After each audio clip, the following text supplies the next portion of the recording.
Hello, j'espère que vous allez bien. On se retrouve aujourd'hui encore une fois pour un petit vlog. Ce sera un vlog une journée avec moi. Alors ça fait un petit moment que j'ai pas fait de vidéo face cam vraiment sur des sujets précis. Tout simplement parce que j'ai pas eu le temps de préparer à fond des vidéos face cam. Et là on se retrouve, c'est le matin, je suis encore en peignoir. Et aujourd'hui ça va être une journée vlog parce qu'il faut absolument que je m'occupe de mes plantes.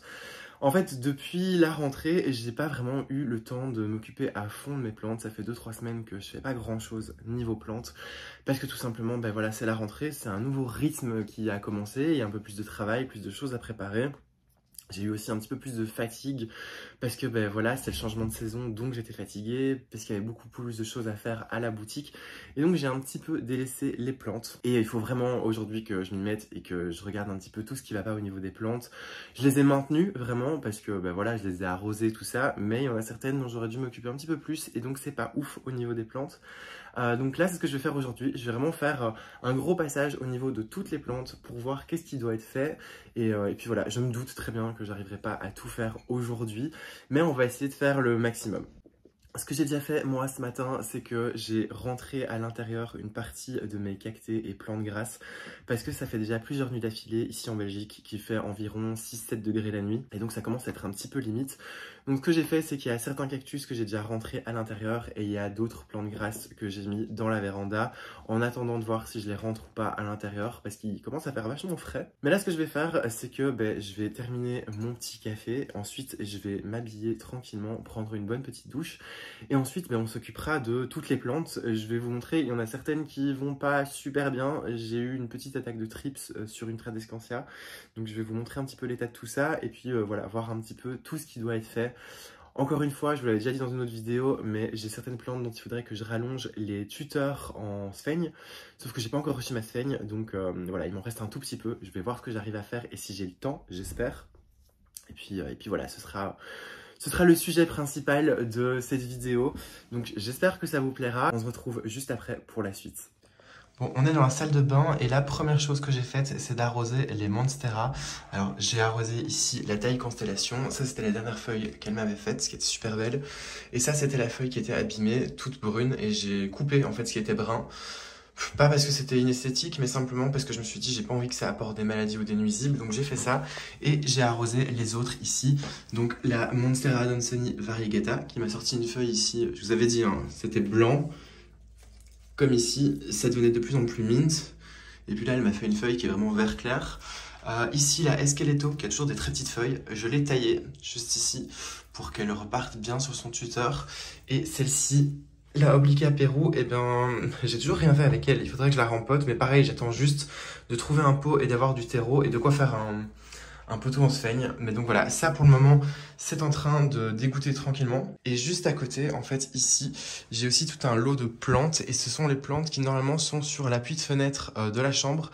Sauf que je soupçonnais une petite attaque de trips. Je vous expliquerai, je vous montrerai plus tard avec la plante en question. Mais du coup, j'ai préféré toutes les traiter.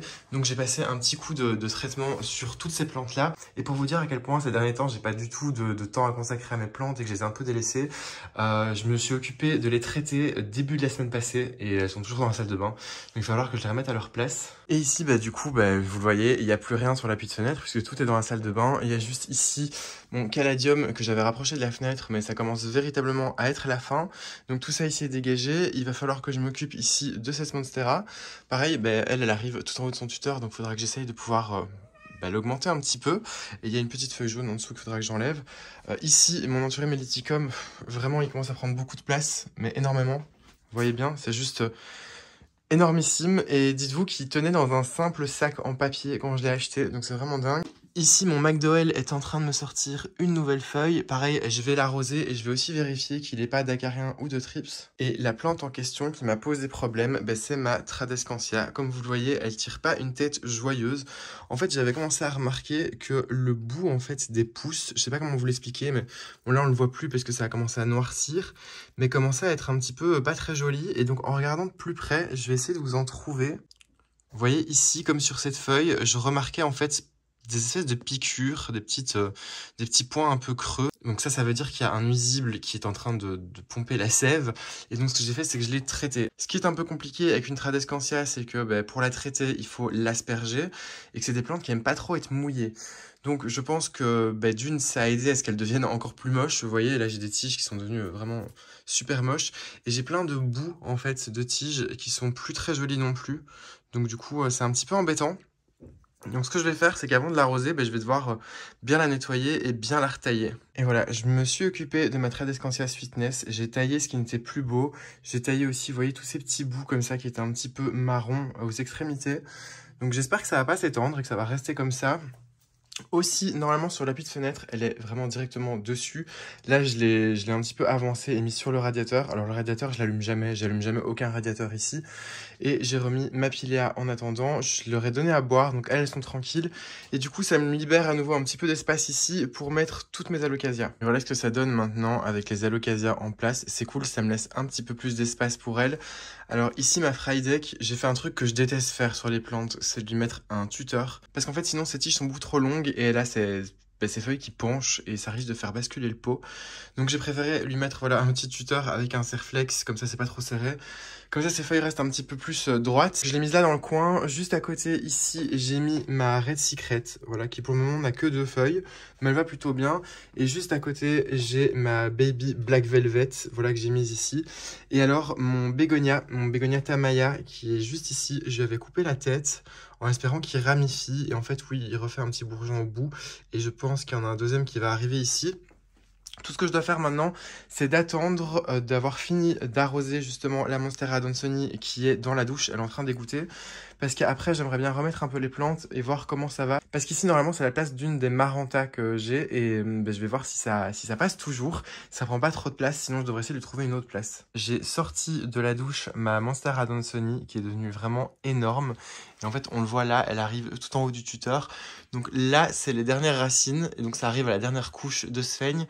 Et je vous avais dit qu'il fallait que je rallonge justement le tuteur. Il faut toujours que je le fasse d'ailleurs. Mais le truc, c'est qu'il va falloir que je redemande de la sphaigne. Donc du coup, en attendant, pour pas juste faire un petit rajout avec un demi-sac de sphaigne et après refaire un rajout, je préfère faire directement un grand rajout. Ce que je vais faire, c'est que je vais juste blinder de sphaigne jusqu'en haut. En fait, ce qui se passe, c'est que généralement, je laisse un espace en haut sans sphaigne. Comme ça, quand j'arrose mes tuteurs, en fait, je retourne une petite bouteille d'eau en plastique dessus. Et ça permet de faire en sorte que la bouteille d'eau tienne. Donc voilà, tant pis. Là, je vais bourrer avec de la sphaigne. Et puis, je vais la remettre en place. Mais vraiment, elle est devenue magnifique. Et ici, mon McDowell, ce que je vais faire, c'est que je me rends compte que les feuilles sont un petit peu sales. Et par souci de précaution, ce que j'ai envie de faire, c'est de le passer à la douche. Donc je vais bien le doucher et je vais en profiter pour arroser à fond son pot. Alors si jamais, moi ce que je fais, j'ai vu qu'il y a plein de gens qui arrosent uniquement la partie du pot où se trouve la plante. C'est-à-dire que moi par exemple, j'arroserais seulement le côté droit. Sauf que moi j'arrose l'intégralité du pot parce que je me dis que justement en ayant un peu d'humidité aussi par là, ça va forcer les racines à aller justement chercher cette humidité par là aussi. Vous savez, c'est un peu le même principe que les rosiers si vous avez un jardin. On dit souvent qu'il ne faut pas trop les arroser non plus parce qu'il faut leur apprendre à aller chercher profondément dans le sol l'eau avec leurs racines. Mais là, je me dis que c'est un peu pareil. Si j'ai envie que les racines se développent bien de ce côté-là aussi, j'arrose aussi ce côté-là. Comme ça, les racines iront chercher aussi. Puisque, en principe, puisque c'est là qu'il y a le plus de racines, c'est là que ça va sécher en premier. Donc, si la plante aura envie d'eau, elle ira chercher par là parce qu'il y aura encore un peu d'humidité. Donc, je vais faire ça. Je vais lui faire prendre sa petite douche et puis après, je la remets en place. Par souci de précaution, finalement, ce que j'ai fait, c'est que je ne l'ai pas juste douché. C'est que j'ai préféré la savonner en fait finalement. Parce que ça fait un petit moment que je n'ai pas fait prendre de douche et j'ai un peu peur qu'elle ait des acariens. Enfin, je préfère prévenir plutôt que guérir. Donc ce que j'ai fait là, c'est que j'ai d'abord juste mouillé le feuillage. J'ai bien savonné avec un savon naturel. En fait, vous prenez n'importe quel savon en bloc naturel, vous le passez dans vos mains et puis vous frictionnez les feuilles avec délicatement. Et là, je vais laisser poser un petit peu pendant une petite demi-heure. Et après, ce que je ferai, c'est que je rincerai. Et en même temps, j'en profiterai pour arroser le pot. Et voilà, là pour le moment, je vais la laisser un petit peu comme ça. Je vais laisser le savon un peu sécher sur la plante avant de rincer. Alors évidemment, je ne dis pas que cette méthode est vraiment à faire, que c'est un truc infaillible. C'est juste moi, ma méthode. Donc ne commencez pas dans les commentaires à me dire oui, non, c'est pas bien, ça étouffe la plante de laisser du savon au-dessus. Je le rince après, donc je me dis pendant une petite demi-heure, avoir du savon, ça peut pas être très grave, c'est ma méthode à moi. Bon vous semble de la suivre aussi, de faire la même chose, parce que je trouve ça assez simple, justement, tout le monde a du savon chez soi et c'est assez facile. Si maintenant vous n'êtes pas du tout d'accord avec moi, vous avez le droit aussi de trouver que je fais du grand n'importe quoi. Voilà, à aucun moment je vous dis faites ce que je fais, moi c'est juste ma manière de faire. Donc voilà, je vais la laisser tremper tranquillement et ensuite je vais la rincer. Là en attendant je vais m'occuper du reste des plantes. Ici sur cette commode, juste à côté de la vitrine, j'ai un philodendron mamey. Je l'aime vraiment beaucoup, je vous en ai déjà parlé d'ailleurs. Et le truc c'est que je le trouve un petit peu palo, enfin pas vraiment palo, mais je trouve qu'il tire un petit peu la tête. Alors là les feuilles sont un petit peu rabaissées parce qu'il avait soif, je viens juste de lui donner à boire. Mais le truc c'est que il a pas vraiment beaucoup de lumière. Au début je me disais qu'il bénéficiait un petit peu de la lumière justement de la vitrine. Mais vraiment pas grand chose en fait parce qu'au final, bon là il y a une ring light qui vous éclaire, mais sinon c'est quand même assez sombre, la fenêtre est loin. Donc il va falloir que je trouve une solution. À la base, je m'étais dit, je vais le déplacer et le mettre près du McDowell, mais ça va faire quand même beaucoup de plantes dans un petit coin. Donc ce que je pense que je vais faire, c'est essayer de trouver un moyen d'avoir une lampe horticole en fait juste au-dessus de lui, au moins pour la journée, un truc que je pourrais programmer en fait, qui sera allumé aux mêmes horaires que la vitrine par exemple. Mais il va falloir que je regarde ça et je vais vous montrer, hein, il y a plein d'endroits où il va falloir pour l'hiver, je pense que je rajoute des éclairages. Mais du coup voilà, pour le moment en fait le truc qu'il y a c'est qu'il stagne, il pousse pas du tout. Il m'a pas fait une seule feuille depuis que je l'ai et ça va faire des mois et des mois que je l'ai quand même. Les seules tentatives de feuilles qu'il m'a fait ont échoué parce qu'elles se déroulaient mal ou qu'elles restaient coincées. Donc pour le moment c'est pas vraiment une déception, mais en fait il est là et il vivote et c'est un petit peu dommage. Mais sinon, point un petit peu positif, c'est que mes sénéciaux sont en pleine croissance. Alors ici, le Rolleianus, que je n'ai toujours pas rempoté d'ailleurs depuis que je l'ai reçu du site Plantes quand j'avais fait ma vidéo crash test. Et en fait, il est toujours dans un petit pot, mais que j'ai juste installé dans cette suspension. Donc il va falloir que je le rempote à un moment. Juste, ça me fait un petit peu peur, je vous avoue. Il va falloir que je me renseigne un petit peu sur quel substrat utiliser. Mais il est vraiment en pleine croissance, c'est-à-dire qu'il me fait plein de ramifications. Et pareil pour le sénécio dauphin qui est juste au-dessus, il pousse de dingue, il va même ici le long du mur. Et au niveau de la longueur, il descend jusqu'ici en fait. Donc voilà, je sais qu'il y a certaines succulentes et certaines cactées qui poussent beaucoup plus pendant la saison automne-hiver. Ça dépend un petit peu, je les connais pas par cœur je vous avoue. Mais apparemment le sénécio en fait partie, puisque là vraiment ils sont vraiment en mode je pousse de folie. Ici, toutes les plantes qui se trouvent au niveau du canapé, le petit pôle que j'ai fait ici. Ce que j'ai fait, c'est que les deux ici, je les ai passés à la douche pour humidifier le tuteur. Celles-ci aussi, je les ai arrosées. Alors, petit souci que j'ai, c'est que ici, mon El Choco Red m'a sorti une feuille au bout de plusieurs mois où je l'ai et la feuille est toute petite, c'est un petit peu dommage. Et ici pour mon verrucosum, j'ai dû tailler la tige. Je vais vous montrer tout de suite. J'ai dû tailler en fait tout ce morceau de tige parce que comme vous le voyez, ça a essayé de me faire 1, 2, 3 feuilles déjà qui n'ont rien donné. Et donc du coup, j'ai préféré couper parce que sinon j'aurais eu un gros tronçon vide sans feuilles. Et donc voilà, c'est pas grave, ça fera une ramification. Ici, mon gloriosum, j'ai décidé de le changer de sens. En fait, la jardinière était dans ce sens-ci et je l'ai mis de manière horizontale tout simplement parce que à force avec le temps, les feuilles ont tendance à se tourner vers le Velux et donc du coup vers le canapé.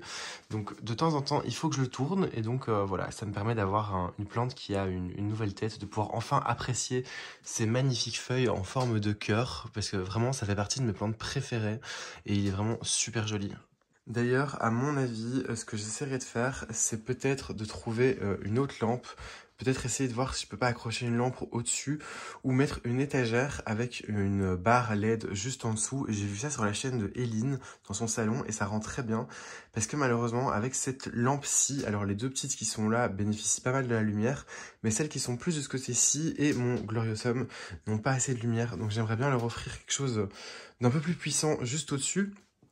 Et du coup, cette lampe-là, je pense l'utiliser pour mon Nomalomena. Parce que ici, mon Nomalomena qui est devenu énorme, alors là surtout, elle est très écartée parce qu'elle avait un petit peu soif, mais elle est vraiment magnifique. C'est une plante que j'adore tout particulièrement.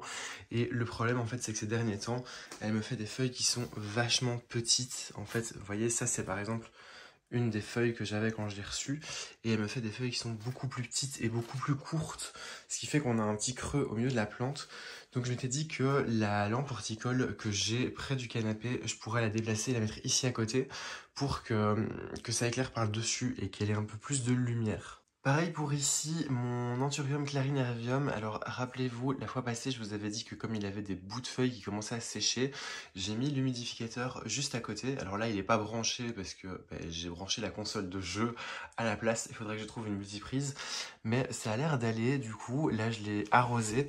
Seule petite chose, c'est qu'ici, il m'a sorti une nouvelle feuille, voilà, qui est un peu trop petite. Et pourtant, je sais que je m'en occupe bien. Donc à mon avis, pareil, en fait, il faudrait que j'arrive à accrocher peut-être sur le côté de la télé. une lampe horticole pour essayer de donner un peu plus de lumière. Et voilà les amis, on se retrouve bien plus tard. Je me suis occupé de toutes les plantes, voilà c'est fait, ça y est.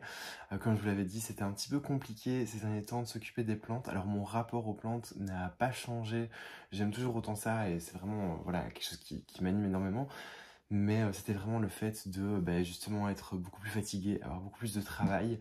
Du coup, s'occuper des plantes, ça passait vraiment au second plan. Et je vous avoue vraiment qu'il y a des soirs où ça devenait limite une corvée. Parce que le peu de temps que j'avais pour moi, je me disais à chaque fois, mince, il faut que je m'occupe de telle ou telle plante. Et donc ça devenait vite un petit peu chiant. Mais voilà, là c'était le temps de retrouver un rythme un petit peu, parce que la rentrée, c'est un nouveau rythme qui commence, un rythme un petit peu plus effréné, mais pareil pour les plantes, elles changent un peu de rythme aussi, parce que il commence à faire un peu plus frais, donc on les arrose pas de la même manière et pas à la même fréquence. C'est aussi entre autres pour ça que j'ai fait cette vidéo, parce que premièrement ça faisait un chouette contenu à vous filmer, mais aussi deuxièmement parce que je me connais, et si j'aurais pas pris la peine de filmer, je me serais occupé de 2 ou 3 plantes, et puis j'aurais laissé tomber l'affaire. Donc là ça m'a permis de vraiment me cadrer et de me dire non, je dois m'occuper de toutes mes plantes. On approche tout doucement de l'hiver, donc évidemment ce qui se passe c'est que la luminosité commence à pas mal changer, il commence à faire sombre vraiment super tôt, donc les plantes commencent à avoir vraiment moins de lumière. Et chez moi, vous le savez, j'ai des Velux, donc en fait ça me permet pas d'avoir énormément de lumière déjà de base. Donc si en plus il commence à faire de plus en plus sombre, ça va commencer à poser problème pour certaines plantes. C'est pour ça que je vous l'ai dit que je pense à investir dans certains éclairages. D'ailleurs, si vous avez des idées d'éclairage à mettre en place, ou si vous connaissez des bonnes marques, franchement je suis tout à l'écoute. Ou si vous êtes une marque d'éclairage et que vous avez envie de me sponsoriser, je suis aussi à l'écoute, parce qu'on sait tous que ça coûte quand même assez cher. Mais voilà, j'ai envie de mettre mes plantes bien pour l'hiver, pour éviter d'avoir trop de soucis. Et puis voilà, je vous l'ai montré, il y en a quelques-unes qui végètent un petit peu. Donc il va falloir que je m'attelle un petit peu à ça. Aussi, je l'avais dit au début du vlog, mais j'ai pas eu le temps de faire vraiment tout ce que je voulais. J'étais censé aussi faire des rallonges à certains de mes tuteurs en sphène, notamment rallonger le tuteur de la Monstera adansonii de la chambre et rallonger aussi le tuteur du philodendron fusi-pétiole. Le fusi-pétiole, ce qui se passe, c'est que finalement, je lui ai coupé la tête, donc il va falloir le temps qu'il refasse un nouveau départ, donc je suis un petit peu tranquille à ce niveau-là. Et la Monstera adansonii, je vous l'ai dit, mais j'ai juste rajouté un petit peu de sphène en attendant que mon stock de sphène arrive. Et il faudrait aussi dans l'idéal que je fasse un tuteur pour la Monstera obliqua Peru, parce que vraiment il est grand temps que je m'en occupe. Mais voilà, j'ai pas eu le temps aujourd'hui malheureusement, parce qu'il a commencé à faire sombre très tôt, parce que j'ai eu aussi un rendez-vous pour un mariage ici à la maison. Donc du coup voilà, j'ai pas eu le temps que je voulais, je m'y attendais, c'est pas très grave, on fera certainement ça dans une autre vidéo. À la base je m'étais dit peut-être que je ferais ça dans une nouvelle vidéo FAQ, mais il me semble que la dernière FAQ que j'ai fait était il y a pas si longtemps que ça, et j'ai pas envie de vous saouler avec des FAQ, donc à mon avis je ferai ça dans une autre vidéo un petit peu random comme ça, une journée avec moi, on verra bien, ou alors je le montrerai sur Instagram. Je ne vous ai pas montré aussi les cactus, voilà comment je les ai rentrés et hivernés, tout simplement parce que je les ai juste mis dans la véranda en fait. Il y a un tout grand cactus que j'ai rentré à l'intérieur directement dans le hall d'entrée, mais sinon tout le reste je l'ai juste mis dans la véranda à l'abri. Et j'ai pas encore fait d'installation spécifique, mais de toute façon pareil, ça j'en parlerai je pense dans des weekly vlogs, et je vous montrerai un petit peu ce qu'il en est, parce qu'en plus j'ai une plante grasse qui est en train de fleurir, donc voilà, faudra que je vous montre ça aussi. Dans tous les cas, ce sera soit ici sur YouTube, soit sur Instagram. Encore une fois, je vous remets mes Instagram ici en bas. On va se laisser ici, j'espère que cette journée avec moi à s'occuper des plantes vous aura plu. Comme toujours, un petit pouce en l'air, ça fait toujours plaisir. On n'oublie pas de partager la vidéo, s'abonner si ce n'est pas déjà fait, et activer la petite cloche aussi. Et moi je vous dis à dimanche pour le prochain weekly vlog.